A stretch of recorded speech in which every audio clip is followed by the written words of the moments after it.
Chez nous, les païens sont catho-compatibles et les catholiques sont pagano-compatibles. Vas-y.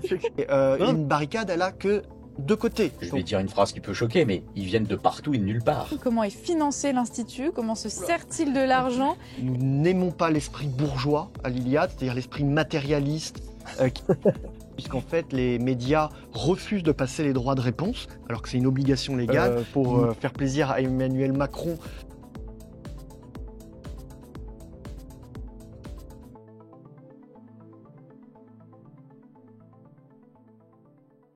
Bienvenue à cette foire aux questions de l'Institut Iliade. On va commencer par présenter donc les intervenants qui sont là pour répondre à vos questions. Je commence avec vous, Fabrice. Alors donc, je m'appelle Fabrice Le Sade, je suis cofondateur de l'Institut Iliade. J'ai 55 ans, je suis père de famille, j'ai la chance d'avoir 5 filles.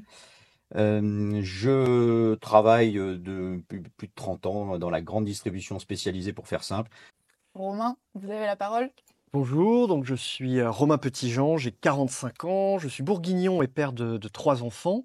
Aujourd'hui, donc après avoir été auditeur de la glorieuse et honorable promotion Patrick Pierce, j'occupe un poste de permanent, qui est celui de directeur de la coordination de l'Institut Iliade, après avoir mené une carrière dans la production de spectacles et d'événements. Et nous sommes également avec Marion. Oui, bonjour, je suis donc Marion Dufawet, j'ai 35 ans, je suis mère de famille de 3 filles et j'habite en Bretagne où j'enseigne le français et la littérature depuis une dizaine d'années. Je suis membre de la très glorieuse promotion Dante et je suis devenue cadre de l'Institut depuis 2 ans et j'ai notamment organisé la formation en Bretagne de l'Institut Iliade l'année dernière de la non moins glorieuse promotion Yann Fouéré. Très bien, merci à tous encore une fois d'être avec nous pour cette foire aux questions. On va essayer d'être le plus complet possible et on va passer à ces fameuses questions. Malheureusement, le temps nous est compté, donc c'est un vrai défi, mais on va le relever avec brio, j'en suis persuadée. Il y a Craig maintenant qui vous demande: est-ce que l'Institut Iliade compte faire des propositions politiques concrètes? Je pense par exemple à des recommandations pour des politiques natalistes efficaces ou encore une coopération européenne utile, comme le financement de barrières à la frontière extérieure de l'Union européenne. L'Institut Iliade, depuis 10 ans, s'affaire à mener la bataille culturelle, la bataille métapolitique. C'est l'art d'avoir de l'influence sur les idées, sur le langage, sur les symboles, sur les tabous. Et donc, notre vocation, c'est évidemment d'être repris dans le champ médiatique, culturel, politique, syndical. Donc évidemment, quand ça se passe, on est content. Donc ça peut se faire de plusieurs façons. On mène ce travail sur les idées et on voit que nos idées sont reprises. À ce moment-là, elles trouvent une forme de traduction politique. Ou alors, les personnes que nous formons, qui se retrouvent dans des médias, collaborateurs, certains sont des élus, eh ben, ils font avancer les positions de l'Institut Iliade aux nouvelles positions qu'ils ont prises. Mais pour rejoindre ce que dit Marion, nous ne sommes pas un parti politique, donc nous ne formulons pas précisément une offre politique. Voire même des programmes, on n'intervient pas du tout. Quelle est l'attitude de l'Institut Iliade vis-à-vis de l'utilisation des nouvelles repro-technologies comme le FIV ou le dépistage génétique des embryons? Ces technologies peuvent doper la natalité, permettre l'amélioration génétique, mais aussi faciliter de nouvelles formes de parentalité, comme les femmes âgées, les femmes seules ou les couples homosexuels. Alors, la question de la technique, elle est au centre des préoccupations de l'Institut Iliade. On a beaucoup travaillé, d'ailleurs, on a réédité l'archéofuturisme de Guillaume Fay, et qui avait des intuitions absolument géniales sur le sujet de la technologie. La technique, elle n'est pas mauvaise en soi, elle n'est pas bonne en soi. C'est l'utilisation qu'on va en faire qui va déterminer les choses. C'est évidemment une question fondamentale, et l'Institut Iliade s'empare de cette question comme elle s'empare d'autres questions sur la technique. C'est d'ailleurs l'occasion de topo au cours des formations. À ce propos, vous avez une nouvelle formation, si ça. je ne m'abuse, sur cette thématique. Chevaucher le tigre 3.0, donc tout le monde connaît l'expression. Ça aura lieu au premier trimestre 2025 et c'est vraiment cette question de la technique, de la place qu'on lui accorde, qui va être au cœur de ces 2 week-ends de formation. Pour aller dans le sens de ce que dit Marion, effectivement, la technique n'est pas neutre, même si Heidegger nous a montré que certaines techniques, finalement, avaient leur propre entropie et pouvaient échapper à leur propre objet. Donc la vraie question de la technique, c'est comment on comprend les outils et comment on les utilise dans nos intérêts. C'est la seule question qui préoccupe l'Iliade, c'est bien comprendre les techniques. On a parlé de reproduction, mais on pourrait parler de blockchain, on pourrait parler d'intelligence artificielle, on pourrait parler de biotechnologie. Il faut bien comprendre ces techniques pour voir, en étant le plus pragmatique possible, quelle utilisation on peut en faire pour qu'elle aille dans nos intérêts, puisqu'on se rend compte, et ça fait partie du topo qu'on aura dans Chevaucher le tigre, que certaines technologies tombent, alors qu'on en a inventé, la plupart, tombent dans des mains adverses, ou alors sont détournées de leur fonction originelle. Donc nous, en Europe, on est la civilisation de la mesure, de l'intelligence. On doit être mesuré en toute chose et on ne voit pas tomber dans l'extrémisme de l'utilisation d'une technique qui vite nous amène à comment dire, des dérapages. Il faut garder la maîtrise de ces outils. Donc il faut les comprendre et voir comment les utiliser pour servir nos intérêts d'Européens. Comment les Américains peuvent-ils aider ou s'impliquer? Oula, question originale. Alors, je l'ai vu passer en fait. C'est une question De d'Alex Alex, Taylor, tout à fait. voilà, qui est, je crois, chercheur spécialisé de la nouvelle droite aux États-Unis. C'est pas une question anodine parce que voilà, la relation de l'Iliade avec les États-Unis d'Amérique, elle est au cœur de notre réflexion. Aujourd'hui, l'Europe est sous la domination américaine. Donc, comment un Américain peut nous aider? C'est en desserrant l'étau, en permettant à l'Europe de reprendre sa voie, la voie européenne. C'est le combat principal de l'Institut Iliade. Ceci dit, nous avons des échanges intéressants et fructueux avec des chercheurs américains, avec des scientifiques, avec des intellectuels, donc qui sont pour la plupart des vieux Européens qui finalement ont fait souche aux États-Unis d'Amérique. Les États-Unis d'Amérique sont devenus autre chose, mais c'est important de garder ces relations, ces échanges, et ils sont bienvenus, par exemple, au colloque de l'Institut Iliade. Ça n'interdit pas non plus qu'ils puissent défendre notre vision du monde de l'autre côté de l'Atlantique. Alex Taylor et d'autres, je ne sais pas. Tout à fait, c'est-à-dire que dans les échanges qu'on a, il y a des convergences de vues sur la façon d'envisager le monde. Bon, bah, c'est Alex Taylor qui connaît bien le logiciel de la nouvelle droite, dont est en partie issu l'Institut Iliade. Nous avons beaucoup de vues du monde finalement conformes. Une question de Guillaume maintenant. Je sais que les dons à l'Iliade sont déductibles des impôts à 66%, mais est-ce que le paiement de la formation ne pourrait pas l'être aussi? Ça ferait une pierre deux coups pour tout le monde. Alors, je ne sais pas si Guillaume est soit candidat, soit déjà auditeur, mais bon, la question est plutôt pertinente dans le sens où les deux sont bien distincts. On ne peut pas, enfin, une inscription à une formation ne peut pas être un don. L'administration fiscale nous tomberait sur le rable, ce qu'on veut éviter. Au contraire, l'Institut Iliade est une association qui est très bien gérée. On a un expert comptable, on a un responsable administratif et comptable qui fait bien attention à bien distinguer les choses. Un don offre une défiscalisation, donc à 66% pour les particuliers, 60% pour les sociétés. Une inscription, pas du tout. Par contre, je peux en profiter pour dire que les inscriptions à la formation jeune ou à la formation générale peuvent, pour certains cas, donc on les étudie, notamment Claude Chollet, qui est notre secrétaire général, les étudie, peuvent ouvrir accès à des bourses. Notamment, on peut avoir des ouvriers, des étudiants, des gens qui viennent de loin et qui ne peuvent pas supporter l'ensemble des coûts. Et à ce moment-là, on va les aider à réduire un peu le coût d'inscription. Et à contrario, pour ceux qui veulent donner plus, il y a la possibilité pour les jeunes qui rentrent dans la formation générale de faire un prix de soutien, en tout cas un paiement de soutien pour la formation. Donc on a les deux pendants qui sont proposés pour l'Institut et pour la formation. C'est une initiative de cette année à la demande de certains auditeurs qui ont dit mais nous on était prêts à payer plus tout simplement. La moyenne d'âge est de 29 ans et demi, 28 ans et l'âge médian de 29 ans. Donc on a des gens qui sont déjà bien installés dans la vie, certains qui mènent une belle carrière. Et donc qui ont tout simplement les moyens et qui se proposent de payer un peu plus. Et donc par un principe de vase communicant, voire de mutualisation, finalement certains qui peuvent payer plus couvrent les frais de ceux qui peuvent payer moins, puisqu'en fait ce qui est important pour nous c'est évidemment la valeur et l'argent ne doit jamais être un frein à la formation de bons éléments. Serait-il possible d'avoir une date et un lieu pour une cérémonie si vous en faites, vous demande Bastien. J'ignorais que l'Institut Iliade était porté sur les cultes traditionnels païens européens et je serais très curieux de participer à un événement. Oui, alors, l'Institut Iliade n'organise pas, en fait, de fêtes traditionnelles ou de rites, de choses comme ça, puisque, en fait, l'Institut Iliade accueille à la fois des catholiques, des païens, ou même des gens qui n'ont aucune foi ou ne croient en rien, et on n'a pas vocation à organiser ça nous-mêmes. En revanche, en venant à l'Institut Iliade, les gens vont croiser forcément des gens de telle ou telle obédience, on peut l'utiliser comme ça, et qui pourraient se faire inviter à telle ou telle fête régionale, en province, je ne sais où, selon le calendrier. Voilà, on n'organise pas nous-mêmes en fait, voilà. Mais on donne la possibilité aux gens de se rencontrer. L'Institut Iliade, c'est une des vraies forces de l'Institut Iliade, c'est la rencontre de tous ces gens qui peut-être ne se seraient pas rencontrés, parce qu'ils ne viennent pas des mêmes milieux. Voilà. Et donc, on ne peut pas donner de calendrier parce que ce sont essentiellement des choses privées. Ce genre de rencontres traditionnelles, festives et tout ça, c'est privé. Donc il faut arriver à se faire inviter. Et donc pour se faire inviter, il faut connaître les bonnes personnes. Et puis, de nombreux auditeurs et stagiaires des formations ont pu, grâce à la formation, aux rencontres, participer et puis aussi recréer et puis retrouver des vieilles traditions et remettre en place des vieilles fêtes oubliées dans leur propre village. La question de l'enracinement des fêtes locales traditionnelles et encore une fois mise en avant par l'Institut, même si on n'est pas... Ou même, dans les fêtes locales, s'immiscer grâce à la formation à ce qu'ils ont découvert, s'immiscer en tant qu'organisateur dans les fêtes locales et venir apporter la fameuse touche pour redonner du sens à des fêtes des fois qui ont perdu un peu de sens avec le temps. Hein, voilà. Je peux donner deux exemples, finalement, dans un sens et dans l'autre. Il y a quelqu'un de ma promotion... la glorieuse et honorable promotion Patrick Pierce, que j'ai amené à un gros solstice d'été. Je fête le solstice d'été chaque année en Anjou, parce que c'était un ami, un camarade, et grâce à cette rencontre à l'Iliade, on fête le solstice ensemble, le solstice étant une fête saisonnière et communautaire, voilà, enracinée et communautaire.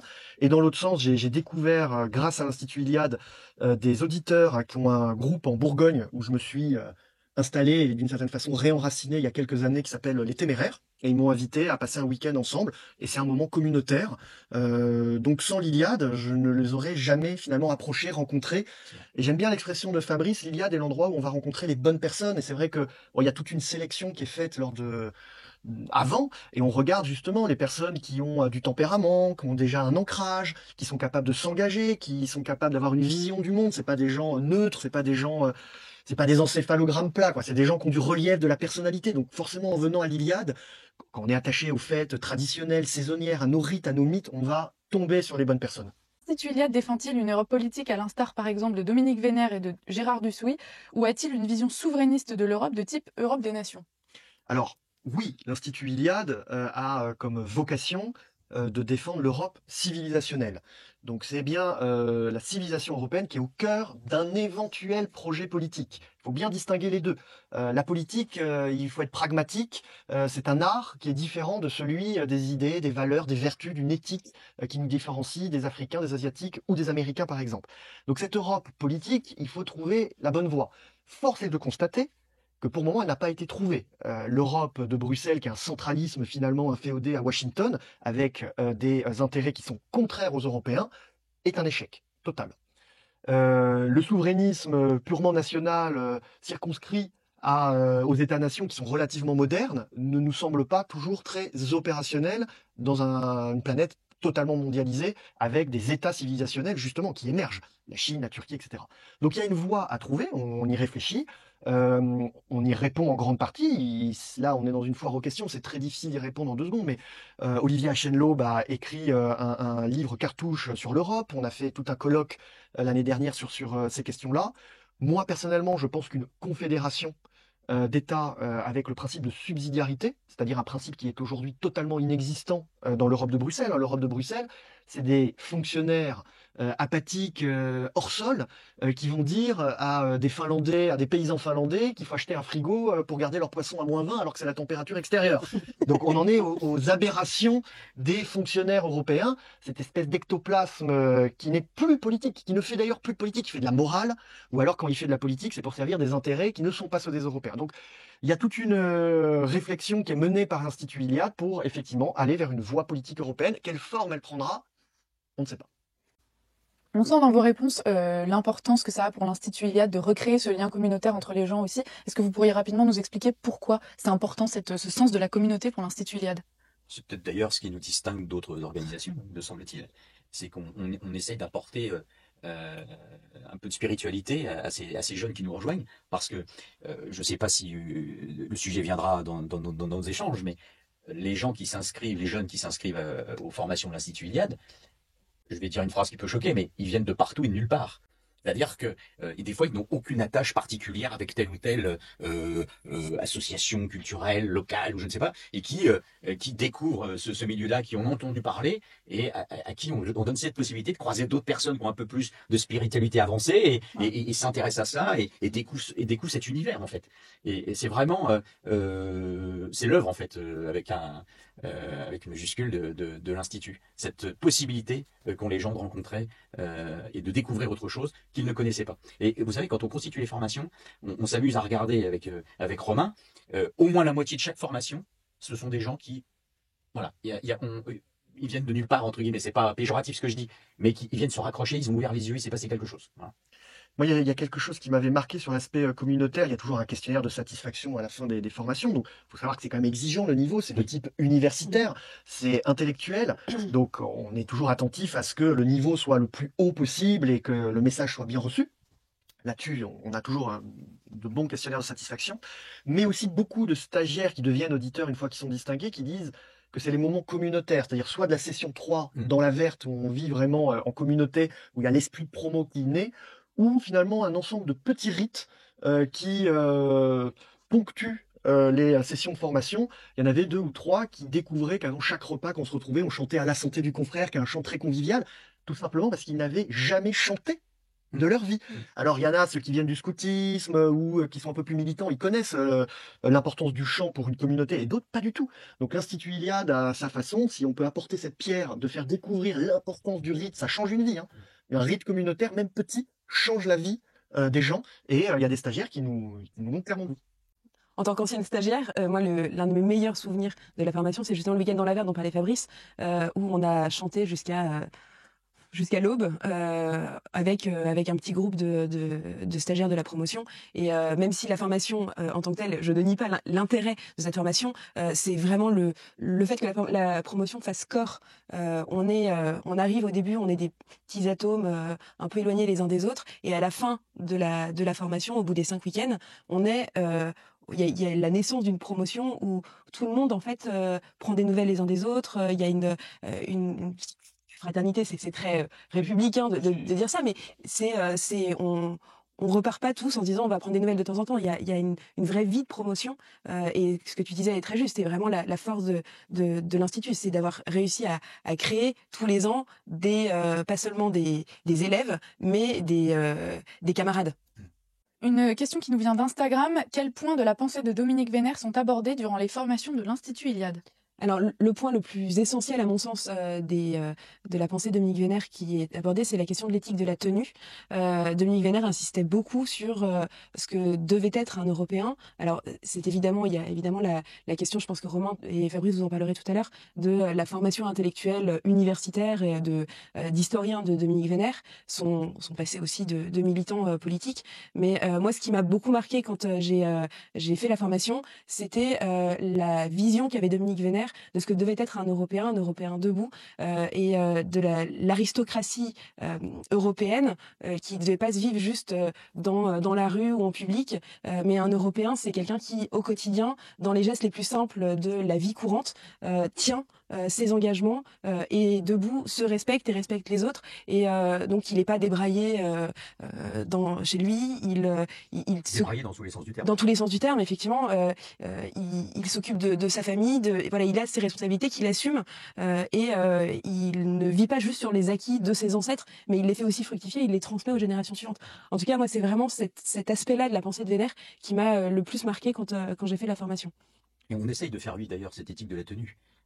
Au-delà de l'intervention elle-même oui. Que nous avons sur l'éthique de la tenue, on essaye dans ces cinq sessions d'une année pour pour une promotion, de la faire vivre, ne serait-ce que par l'exemple. Parce que je vous disais que des stagiaires viennent de partout, des fois ils ont besoin de cet exemple pour eux-mêmes, entre guillemets, réajuster leur posture et puis leur propre éthique, parce qu'ils constatent, en effet, c'est mieux d'être comme ça. Voilà. Et ça, c'est un peu le fil rouge, pour ça qu'on dirait que c'est ce qu'on retient dans la formation de la pensée de Dominique Vénère. Ce qui est très prégnant donc, dans la pensée de Dominique Vénère, de cet historien méditatif, c'est le fait que, pour lui et pour nous, l'histoire est profondément tragique et ouverte. C'est-à-dire, il est possible que la petite histoire fasse émerger la grande histoire et il y a besoin de cultiver une aristocratie de corps et d'esprit qui soit disponible au moment où la grande histoire émerge. C'est une disposition d'esprit. C'est pas de la pensée magique. Il a tout simplement ouvert un livre d'histoire et constaté qu'au cours de nos 1000 batailles, de nos 1000 conflits, de nos 1000 questionnements en Europe, l'histoire allait très vite, elle était dure, elle était ouverte. il n'y a pas de fatalité et il n'y a pas de morale non plus. Il faut juste être prêt, avoir une éthique, avoir une forme de pureté dans le regard et dans ses idéaux pour justement avoir cette disposition d'esprit. Ça, c'est vraiment un legs de Dominique Vénère dans sa façon finalement d'aborder l'histoire qu'on retrouve beaucoup à l'Institut Iliade. Et l'autre legs, c'est évidemment le fait de chérir la civilisation européenne comme un trésor. Il avait presque lui qui était très dur, froid, il avait presque un rapport intime, romantique à la civilisation. Il en parlait presque comme un trésor qu'il chérissait. Et moi, personnellement, j'ai envie de chérir cette civilisation un peu comme mon enfant ou comme mon père, comme un membre de la famille. Elle est là, elle fait partie de nous. C'est cet attachement à la liberté, aux libertés, cet attachement aux femmes, à notre terre, à notre rapport au monde, à la nature. Tout ça est tellement singulier et tellement fragile.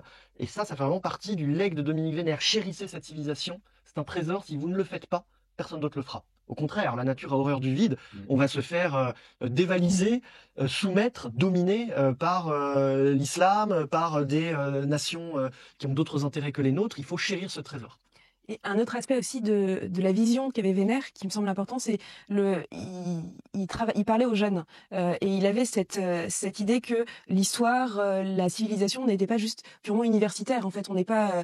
Il a un peu décloisonné les études d'histoire. C'était d'ailleurs pas un historien de formation, sauf il considérait que comme il était européen, l'histoire c'était son histoire aussi. Donc, je pense que ça a aussi beaucoup infusé à l'Institut cette idée que on a le droit de maîtriser cette histoire et on n'a pas à se faire dicter par l'université et la pensée universitaire actuelle, la vision de l'histoire. Et donc, il faut faut transmettre cette histoire. Et c'est ce que Vénère avait fait avec la NRH et c'est ce que l'Iliade continue de faire aujourd'hui avec ses formations. Et on peut signaler dans un de nos modules qui est organisé par Clotilde Vénère, qui est sa veuve, qui s'intitule Écrire avec Dominique Vénère. Et on pourrait l'intituler d'ailleurs Lire et écrire, puisqu'il nous apprenait à lire avec un stylo.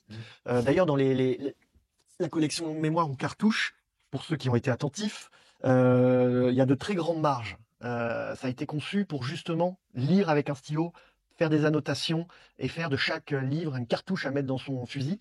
Et pareil, l'écriture, c'était pas un historien de formation, mais il avait du style, il avait de l'allure et il était racé dans sa façon d'écrire et de voir le monde et l'histoire. Et ça, Clotilde en parle très bien. Voilà, c'est important d'avoir du style. Une question reçue par mail. Pourquoi l'Institut Iliade n'assume pas sa dimension païenne alors qu'Academia Christiana assume sa dimension chrétienne? Alors c'est vrai que les camarades d'Academia Christiana ont mis, c'est marqué dans le nom, la dimension religieuse au cœur de leur programme de formation, de colloque, ce qui n'est pas le cas de l'Institut Iliade. Nous, notre propos, c'est de comprendre, assumer et transmettre l'héritage européen. Donc c'est un héritage classique, traditionnel, païen, et évidemment, dans sa version aussi chrétienne, plus récente, nous prenons l'ensemble de l'héritage, nous l'assumons et nous le transmettons à nos descendants. Les gens qui nous rejoignent viennent de partout. Donc on peut pas dire, quasiment demander avant de rentrer le questionnaire, êtes-vous païen, êtes-vous chrétien, êtes-vous protestant, voilà. Il n'y a pas de filtrage à l'entrée sur cette question-là. Merci Marion. Il n'y a pas de filtrage à l'entrée. Donc les gens qui viennent chez nous sont en connaissance de cause qu'ils viennent chez nous. Et donc je vais utiliser un terme qu'on utilise entre nous qui va faire plaisir à Marion, c'est que chez nous, les païens sont catho-compatibles et les catholiques sont pagano-compatibles. Alors, Robert vous interroge, comment l'Institut favorise-t-il la communautarisation des identitaires qui passe par sa formation, réseau économique, ludique, sportif, professionnel? Comment compte-t-il développer cet aspect à l'avenir? Bonne question de Robert, c'est un souci. Alors, est-ce qu'on peut l'appeler communautarisation? Je pense que l'Institut Iliade, qui fête ses 10 ans maintenant, a toujours été pragmatique. Et nous recherchons l'efficacité. Donc on a créé un certain nombre d'outils qui nous permettent de peser dans le réel. Évidemment, on a une vie intellectuelle qui est importante, mais ça ne suffit pas. Il faut pouvoir incarner les choses. Nous avons créé un incubateur de projets qui a pris aujourd'hui son autonomie, qui s'appelle Le Nid, qui accompagne 10 projets par an, qui vont devenir des sociétés, qui vont devenir des associations, qui vont générer leur propre fiche de paye, leur propre chiffre d'affaires. Donc on est dans le réel. Nous avons créé des fonds de dotation, des fonds d'investissement pour, pareil, rompre un peu avec un certain rapport à l'argent qui n'était pas toujours efficace. Profondément, fondamentalement, nous n'aimons pas l'esprit bourgeois à l'Iliade, c'est-à-dire l'esprit matérialiste qui est fait de cet amour des petites choses et de l'argent.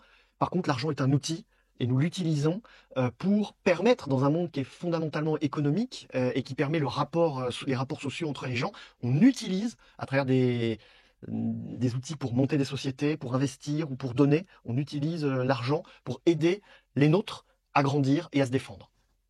Ça répond qu'à une partie de la question. Marion Mais va compléter. Moi, je vais peut-être. compléter sur la question communautaire. On insiste énormément à l'Institut sur l'enracinement et le réenracinement. Donc, c'est vrai que Fabrice disait tout à l'heure que on a des stagiaires qui arrivent des quatre coins de la France, de milieux sociaux complètement différents, qui ne se connaissent pas et le but de la formation, c'est aussi de voir les stagiaires repartir chez eux, mais pour fonder quelque chose et donc de recréer des réseaux locaux. Alors, c'est plus facile quand on a une formation hors Paris. On en a déjà eu 2 qui ont eu lieu l'année dernière et l'année précédente, une autre qui aura lieu cette année hors Paris. Et l'idée, c'est vraiment de recréer des réseaux plus au niveau local, essayer de casser dans la mesure du possible le centralisme parisien pour les stagiaires. Donc ça va être à travers des initiatives, par exemple de retrouvailles de camarades de promotion qui habitent dans la même ville autour d'un verre, des aides. Alors on a vu passer sur, on a des moyens de se contacter entre stagiaires et entre auditeurs, de l'aide au niveau professionnel, des services qu'on peut se rendre les uns les autres. Donc il y a vraiment une toile qui se tisse entre les auditeurs au sein d'une promotion, mais aussi entre les promotions. Il y a un vrai décloisonnement une fois qu'on est passé auditeur oui. entre les promotions. Alors sur la question de la communautarisation, on peut quand même signaler que le plus grand rassemblement communautaire des Européens debout, c'est le colloque de l'Institut Iliade. On réunit 1500 Européens debout, droit dans leurs bottes, qui savent exactement où ils veulent aller. À la Maison de la Chimie, c'est un moment absolument exceptionnel que tous les camarades européens nous envient. C'est compliqué de réunir autant de personnes dans un lieu Qui viennent voir. prestigieux. Donc ça passe aussi et ça se fait. Voilà, autant il peut y avoir des rassemblements communautaires en province un peu plus enracinés, c'est bien aussi de rassembler la communauté au cœur de la capitale, pas bien loin de l'Assemblée nationale, pour se rappeler que le pouvoir, pourquoi pas, un jour. Il y a un autre aspect, donc vous parlez de la communautarisation. C'est pas un mot qu'on utilise finalement souvent, même s'il flotte. La notion qui pour nous est la plus importante, c'est celle de l'engagement. C'est un des critères de sélection quand on se fait sélectionner pour la formation. Soit on est une personne engagée, soit le jury va essayer de voir la capacité d'engagement. Pourquoi, à la fin, quand un stagiaire est distingué auditeur, il a l'obligation de l'engagement dans la vie de la cité. Engagement financier, il peut mener une grande carrière, gagner beaucoup d'argent et il doit ruisseler pour faire plaisir à Emmanuel Macron, mais pas pour aider les clandestins, pour aider les nôtres vers nos activités qui vont dans le bon sens. Engagement politique ou métapolitique, donc en se présentant aux élections, en étant collaborateur parlementaire. Engagement intellectuel, en participant à la vie des idées, en étant un auteur, en faisant de la philosophie, en continuant à débattre des grands concepts, des grandes idées qui vont orienter le débat de demain, et engagement, on va dire, dans le concret, dans cette vie communautaire qui a été évoquée par Fabrice et Marion, dans l'enracinement, qui va être celle de gérer un village, une association, de mener un groupe, de piloter une communauté de semblables. C'est toutes ces formes d'engagement-là qui est le minimum vital demandé par l'Iliade. Alors, à ce titre, puisque vous voulez valoriser l'engagement, est-ce que vous entretenez des liens avec les autres groupes, justement, qui sont attachés à l'engagement, comme l'étude de formation politique? Et si oui, comment? Alors tout à fait, on a des liens étroits avec des syndicats étudiants, des organismes de formation, certains partis politiques, des organismes métapolitiques en France et en Europe, beaucoup, puisqu'on a vraiment un réseau européen assez puissant qu'on entretient.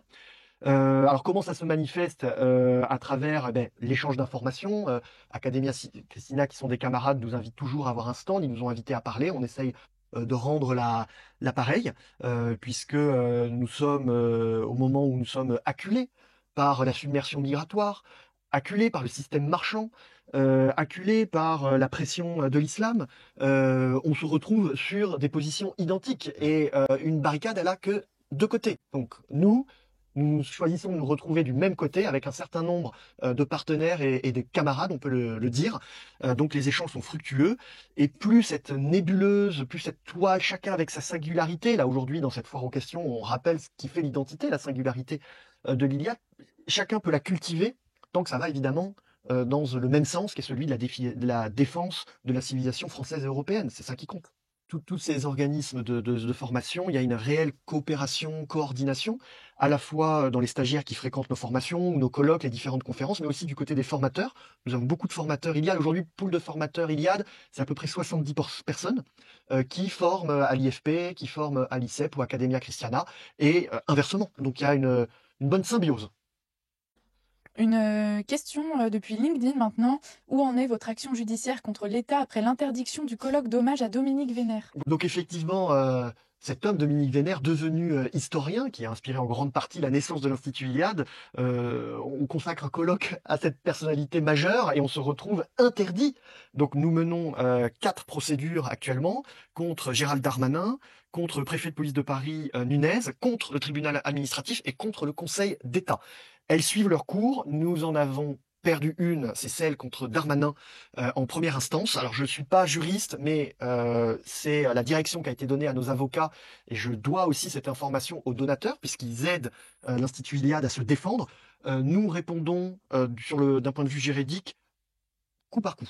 Nous ne laissons rien passer et à chaque fois que nous sommes attaqués, diffamés, nous envoyons nos avocats. Il est hors de question de laisser passer ce genre de choses. D'ailleurs, au sujet de ces actions judiciaires et cette volonté d'absolument rien de passer au moment des élections législatives, on a eu énormément de raccourcis, d'intox de la part des médias mainstream, Mediapart, Le Parisien, Libération.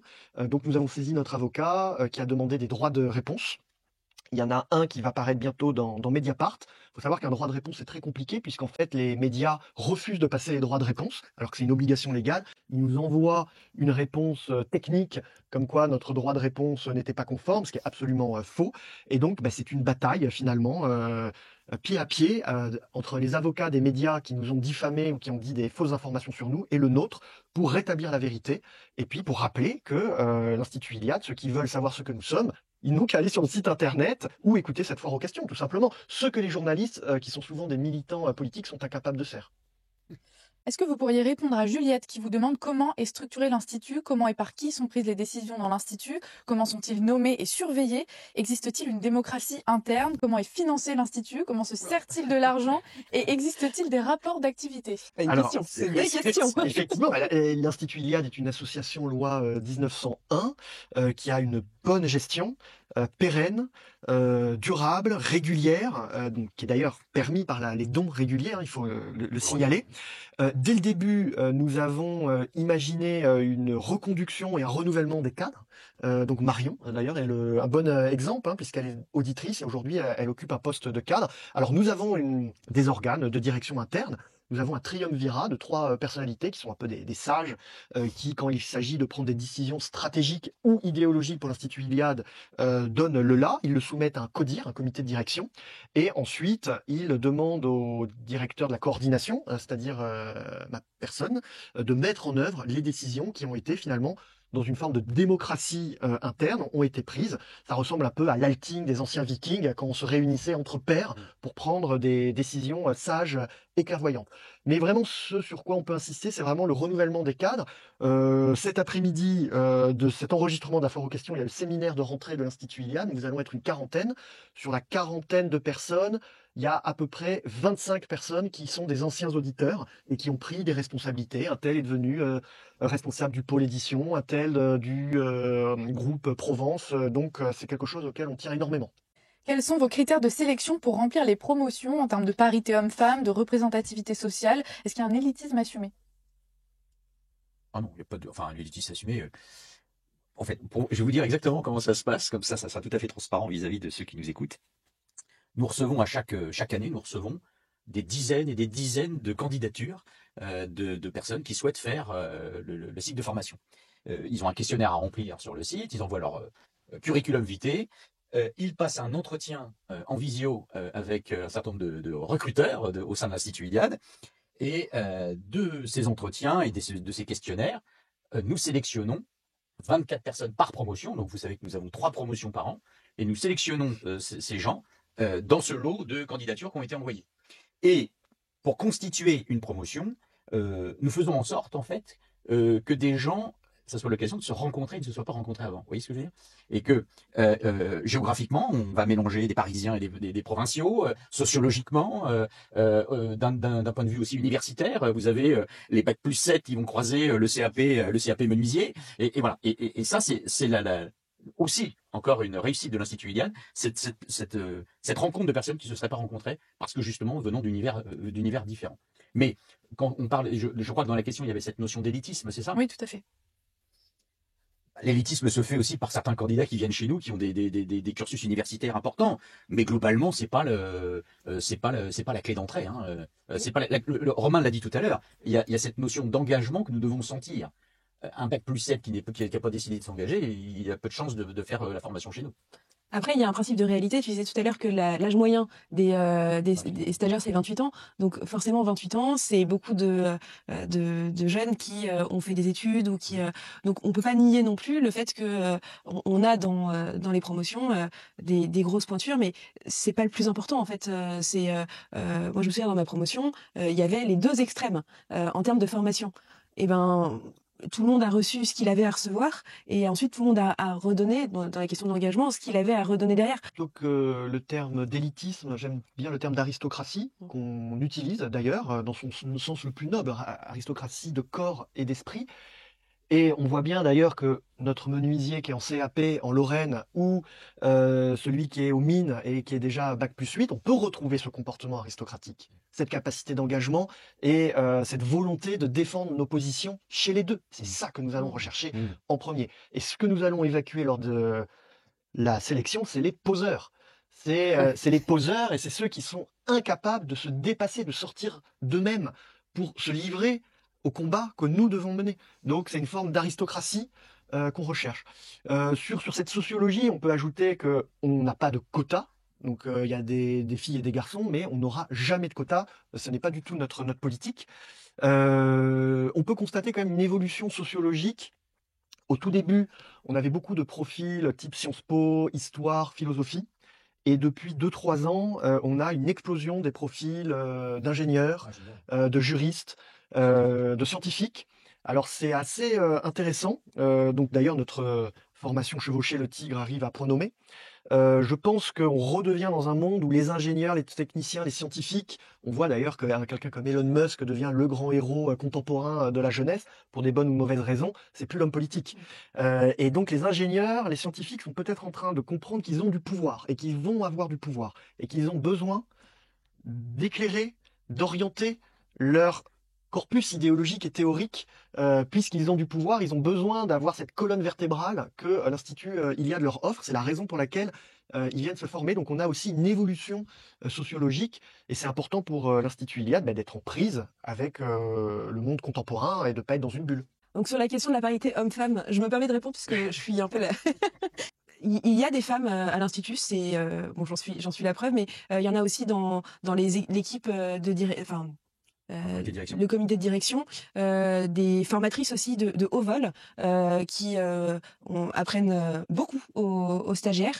Je pense que en tant que femme, on a tout à fait notre place dans la formation Iliade.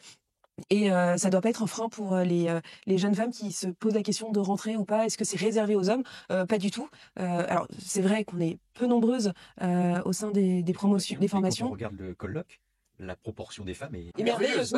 J'ai essayé de compléter la réponse à la question de ce monsieur, je crois. C'était oui. Donc il y a pas de quota. C'est vraiment des choses qui sont inconnues dans notre logiciel, et nous accueillons donc tout le monde sur sa vocation, sa capacité à l'engagement. Et les femmes ont un rôle primordial à tenir dans la ligne dont j'ai parlé tout à l'heure. Elles ont une façon de combattre et de transmettre que n'ont pas les hommes. On y insiste beaucoup d'ailleurs dans un module sur la complémentarité et la distinction entre les hommes et les femmes. Donc elles sont bienvenues parce que dans ce combat général pour la civilisation française et européenne, on ne peut pas se passer d'elles.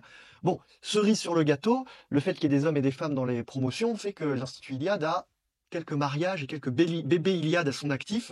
Ça fait toujours plaisir, ça montre qu'il y a de la vitalité au sein de nos rangs. Alors, nouvelle question que vous avez reçue. Quelle discipline exigez-vous de vos auditeurs en termes donc discipline langagière, vestimentaire, comportementale, et comment les guidez-vous pour y parvenir? Est-ce qu'il y a des sanctions, des conseils d'adresse, des cours de bonne manière ou d'esthétique? Oula. Alors bon, déjà, il n'y a pas de sanctions de ce type-là. Alors, on l'a évoqué tout à l'heure dans une des questions par rapport à un peu sous la question de l'éthique de la tenue. Donc, clairement, on y est attentif pendant ces cinq sessions de formation qui composent une promotion, un cycle de formation d'une promotion. Alors, la discipline et l'exigence, c'est bien évidemment. Alors, je vais faire des lieux communs, mais on arrive à l'heure aux formations.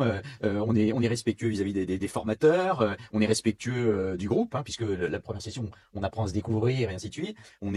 Alors, la discipline et l'exigence, c'est parce que vous savez qu'à l'Institut Iliade, chaque stagiaire doit rendre un travail. Et ça, c'est vraiment une différenciation importante d'autres cycles de formation, c'est que il doit rendre quelque chose. Quelle que soit la forme de ce quelque chose, il a un travail à mener. Et ça, c'est la vraie exigence et la vraie discipline que le stagiaire doit avoir tout le long de la formation, parce que s'il veut être distingué, hein, s'il veut recevoir l'insigne de l'Institut Iliade, il doit terminer son projet. Et c'est un projet qui doit servir la communauté. C'est pas un truc personnel qu'on fait dans son coin. Non, non. Un article qu'on peut diffuser, une vidéo qu'on peut diffuser, un livre qu'on peut diffuser, toutes sortes de choses, créer une activité locale dans son village qui a pour but de pérenniser une tradition ou je ne sais pas. Voilà, tout ça, ça crée cette discipline justement. Et qui, je pense, nous distingue, à mon avis, des autres formations. J'ai pas entendu dire que certaines formations où les stagiaires devaient rendre un travail. Je me souviens d'une anecdote de quelqu'un qui sortait du colloque il y a 2 ans, il me semble, qui disait vos jeunes sont beaux. Oui. Alors c'est tout bête, il n'y a pas de délit de faciès où on choisit à la tête du client, mais force est de constater que on a des stagiaires qui arrivent de n'importe où et en fait ils sont en soif de cette exigence qu'on leur apporte. Ils vivent dans un monde liquide de relativisme total et on va leur dire bah non en fait si vous voulez être cet Européen debout, vous revendiquez comme ça, bah ça commence par votre tenue. Donc on les voit, moi j'en ai vu certains de mes stagiaires évoluer même vestimentairement. Oui, absolument. Au cours de l'année, on voit quand même que ils ont soif de cette exigence qu'on leur donne en tant qu'éducatrice. Je pense que c'est important de se montrer exigeant par rapport aux jeunes qu'on peut avoir entre nos mains, et ça permet aussi de réenchanter le monde, donner cette esthétique, cette beauté, cet amour de la beauté. En fait, après ils vont être exigeants par rapport à ce qui les entoure, et c'est une exigence de notre part, mais finalement ils en sont très demandeurs. Que reste-t-il de l'œuvre du Grès, vous demande Vincent? L'œuvre du Grès, eh bien, beaucoup, puisque l'Institut Iliade et la plupart de ses cadres, d'une certaine façon, sont un peu des enfants du Grès. Hein. Ça a été, en France, une école théorique et idéologique absolument fondamentale, qui a défriché un nombre de sujets qui sont toujours portés par l'Iliade aujourd'hui. Quand on pense à l'écologie enracinée, la critique du libéralisme philosophique, la place, l'importance de l'Europe dans notre réflexion, la pensée traditionnelle et classique qui a été remis au goût du jour par l'Institut Iliade, aussi l'importance de la lignée ethno-culturelle. D'ailleurs, l'Institut Iliade édite ou réédite des grandes figures de la nouvelle droite du Grès, Guillaume Faye, Alain de Benoît, qui a écrit l'idéologie du même dans la collection Longue Mémoire. Donc le legs et l'héritage est très important pour l'Institut Iliade. Thibaut vous demande ce que vous pensez de la nouvelle génération, dite Zoomer, qui semble beaucoup plus radicale que les précédentes, avec un soutien assumé à Bardella, par exemple, l'affichage d'idées de droite, un vote pour certains partis plus extrêmes sans complexe. Alors effectivement, cette génération qui émerge avec fracas dans le débat public, alors c'est vrai beaucoup sur les réseaux sociaux, mais qui aujourd'hui est un véhicule de la pensée politique extrêmement important. On la retrouve dans nos formations Iliade, donc on la connaît bien, cette génération. Elle émerge avec beaucoup de radicalité, de véhémence. Alors, nous, pour les plus anciens, 45, 55 ans, qui sommes des vieux militants politiques ou métapolitiques ou identitaires, on ne peut que se satisfaire d'un certain nombre de batailles finalement idéologiques qui permettent à cette génération de gagner des positions. C'est quoi la métapolitique? C'est l'art de changer, d'imposer des mots, d'imposer des symboles, d'imposer des tabous, des références, des êtres au monde. Et c'est cette génération qui le fait. Alors il y a même un mot que j'aime bien. Aujourd'hui, nous sommes le camp du fun. Et c'est vrai que ce centrisme et cette gauche morale hors sol, aujourd'hui, ils sont tristes. Ils ressemblent un peu à des pères la morale, toujours en train de vouloir nous sanctionner ou nous expliquer la vie. Ils n'ont pas ce goût de la vie. Ils n'ont pas d'humour d'ailleurs. Ce ce qu'a beaucoup plus cette nouvelle génération qui manie beaucoup l'humour sur Internet. Donc c'est une génération à choyer. On la retrouve dans nos formations, puisque je pense que la plupart sont conscients que les nouveaux outils de communication, notamment Internet, ne se suffisent pas, qu'il faut entre guillemets muscler le jeu, avoir une colonne vertébrale théorique et idéologique. C'est exactement ce qu'offre l'Institut Iliade, et aussi cet aspect communautaire. En fait, on récupère pas mal de personnes de cette génération qui sont des fois un peu isolées et qui le regrettent. Ils ont envie d'en découdre, mais on ne gagne pas un combat seul. Personne n'a jamais gagné un combat seul. On le gagne avec une ligne, des camarades sur qui on peut compter, comme les Spartiates qui portaient le bouclier de son voisin. Donc je pense que cette génération en est consciente et qu'il faut qu'il y ait une multiplication d'outils comme l'Iliade, mais pas seulement l'Iliade. Il y a plein de possibilités pour que ces jeunes ne soient pas isolés. Une question de Sibylle maintenant. Quelle ambition a l'Institut en Europe? Allez-vous vous étendre sur le continent ou rester uniquement en France? C'est déjà fait. Oui, alors, sur l'Europe, d'ailleurs, c'était le thème de notre dernier colloque. On a d'ailleurs fait une belle vidéo de témoignages de partenaires et camarades européens, puisqu'en fait, aujourd'hui, il y a un réseau dans à peu près une douzaine de pays européens. Alors certains sont un peu plus avancés que d'autres, puisque aujourd'hui, nos livres sont édités en norvégien, en anglais, en allemand, en espagnol, en italien. On entretient des relations, notamment notre pôle études, avec des intellectuels dans la plupart de ces pays, en Allemagne, en Serbie. Ils ont fait une conférence, un échange là, tout dernièrement. Nous accueillons des délégations d'Européens à chaque fois à notre colloque.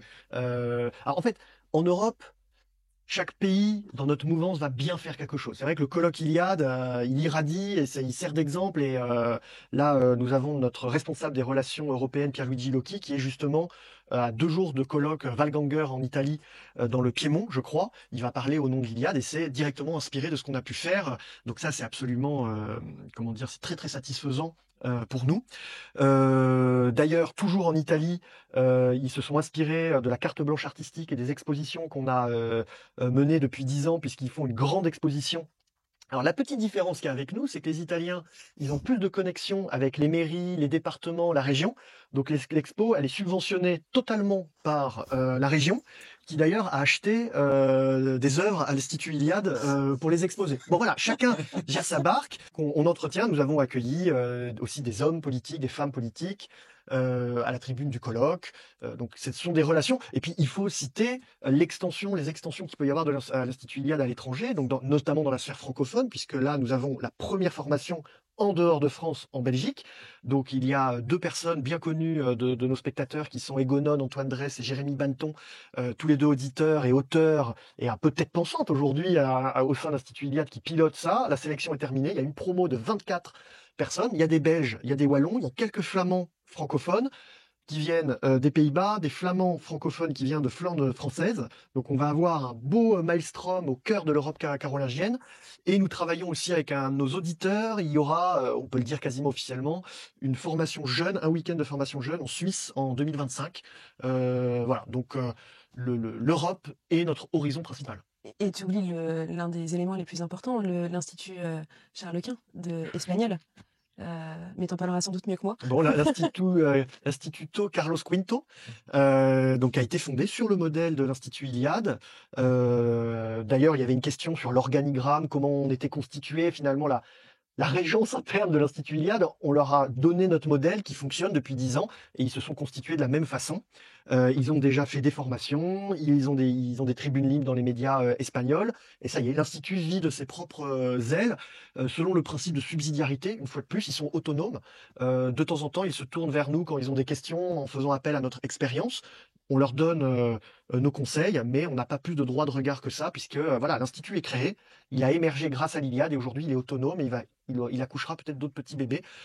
Au Portugal, on a avec Duarte Broquino des relations étroites. On espère pouvoir faire émerger. C'est très compliqué le Portugal pour nos idées, mais il n'y a pas un pays qui n'échappe à notre réseau, parce que tout simplement, à la fois avec les militants identitaires qui sont nos camarades, à la fois avec l'école de pensée de la Nouvelle Droite, on cultive tout ce réseau partout en Europe qui est très vivace. Nous arrivons donc au terme de cette foire aux questions. On espère que toutes ces réponses ont pu satisfaire la plupart des auditeurs. Il y en a probablement encore beaucoup auxquels vous n'avez pas pu répondre. J'invite tous ceux qui regardent cette vidéo et qui suivent l'Institut Iliade à aller sur vos réseaux sociaux sur lesquels ils trouveront déjà beaucoup de réponses, on l'imagine. Et sinon, à se procurer ces 2 livres, Ce que nous sommes et le manifeste de l'Institut Iliade, qui sont très complets complets et qui apporteront sûrement les réponses manquantes. Merci beaucoup à vous d'avoir répondu à toutes ces questions. Liselotte. Merci pour votre temps, merci aussi pour votre combat, puis pour toute l'énergie que vous mettez dans cet institut. On espère à très bientôt.